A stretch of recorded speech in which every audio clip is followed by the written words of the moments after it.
In a moment is the best of times for people who can afford to buy a house. In fact, it may be a whole lot better than they think. You're watching MSNBC Saturday. There's good news today for bargain hunters in the market for a new home. There's a 3-year inventory of homes in foreclosure for sale, and they're selling at steep discounts. A new report from Realty Track says bank-owned homes taken in foreclosure proceedings are selling on average for about 35% less than comparable properties. Real estate specialist Dani Babb is joining me from Irvine, California. Dani, good Saturday morning. Good to see you. Good to see you. So where are the best places to find deals? Oh, definitely Detroit, Michigan, looking at Arizona, Nevada, California. In Las Vegas, 53% of the homes on the market are actually foreclosed homes. Wow, that's a lot. It How is. about what we got the news from a spokesman at Realty Track saying it's going to take about 3 years or so to burn through the 1.9 million distressed properties nationwide. So this is going to be around for a while, do you think? I mean, and if so, would the prices dip even lower?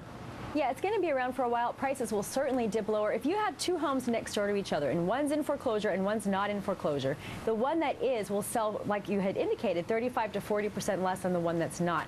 The interesting part here is if the seller is willing to do a short sale on the property instead, that difference is actually only about 9%. So I think one of the key markers to get out of this and have homeowners survive with some equity is to have them do short sales instead of allowing the home to be foreclosed on. Yeah, those short sales, that's what the bank it agrees to sell the property for less than its own, right, but not so low that, I mean, those short sales, I always get a little confused with those. Can you explain that? Yeah, absolutely. Basically, if you have a buyer who's willing to buy your home, maybe for $100 grand, it's worth say $75,000, but you owe $300,000 on it.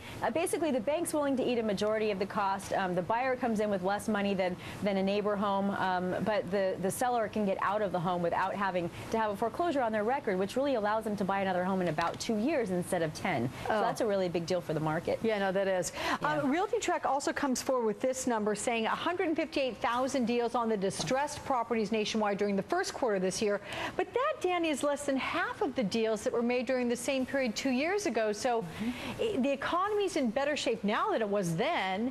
Why aren't we seeing more sales? No, in fact, actually, there's two issues that are impacting the number of foreclosures that people don't know about. The first one is banks actually don't want to repossess homes right now. They don't want to put them out there in this market where they can't sell the home for a decent price. So that's the first problem. They're actually not willing to take it back. The second is, so the foreclosure process is actually taking more than 2 years right now.